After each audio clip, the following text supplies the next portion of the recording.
ভোরের আলোয় স্বচ্ছ নীল জলে ভেসে ওঠা প্রবালের ছায়া আর সূর্যাস্তে কমলা আকাশে মিলিয়ে যাওয়া সমস্ত ক্লান্তি।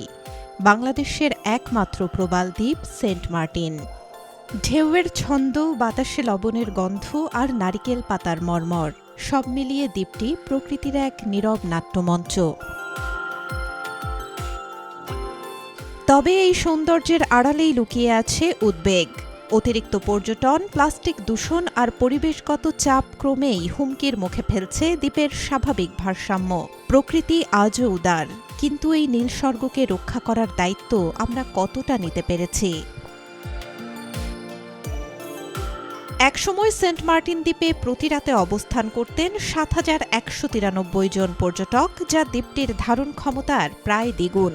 অতিরিক্ত চাপের ফলে দ্বীপ জুড়ে বেড়েছে প্রবাল সংগ্রহের প্রবণতা, দূষণ এবং সৈকতে আবর্জনার স্তূপ। এর সরাসরি প্রভাব পড়ছে দ্বীপের সবচেয়ে মূল্যবান সম্পদ প্রবালের উপর, যা আজ অস্তিত্ব সংকটের মুখে।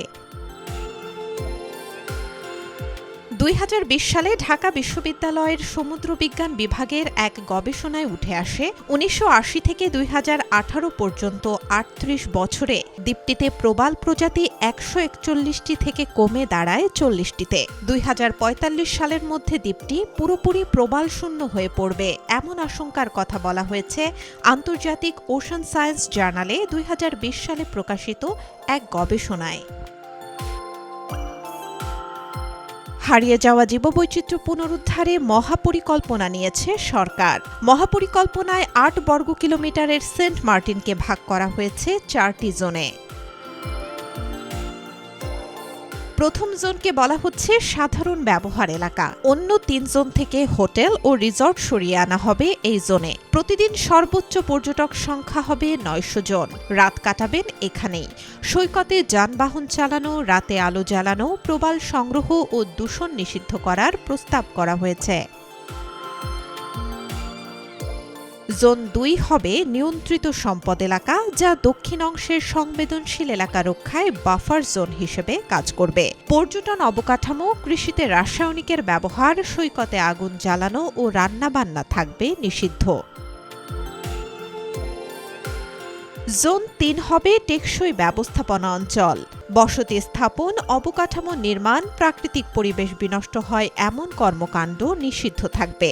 এই এলাকার ম্যানগ্রোভ, ল্যাগুন ও কচ্ছপের প্রজনন স্থান আসবে বিশেষ সুরক্ষার আওতায়। ছেড়া দ্বীপ আসবে জোন ৪-এর আওতায়। অনুমোদিত ব্যক্তি ছাড়া প্রবেশ থাকবে নিয়ন্ত্রিত। ১ কিলোমিটারের মধ্যে মাছ ধরা, দূষণ ও বন্যপ্রাণীকে বিরক্ত করা নিষিদ্ধ করা হবে।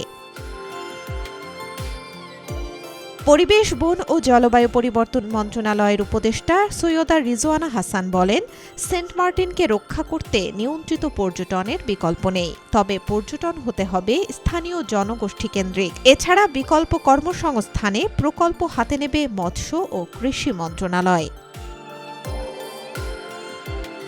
Desk report, B news 24।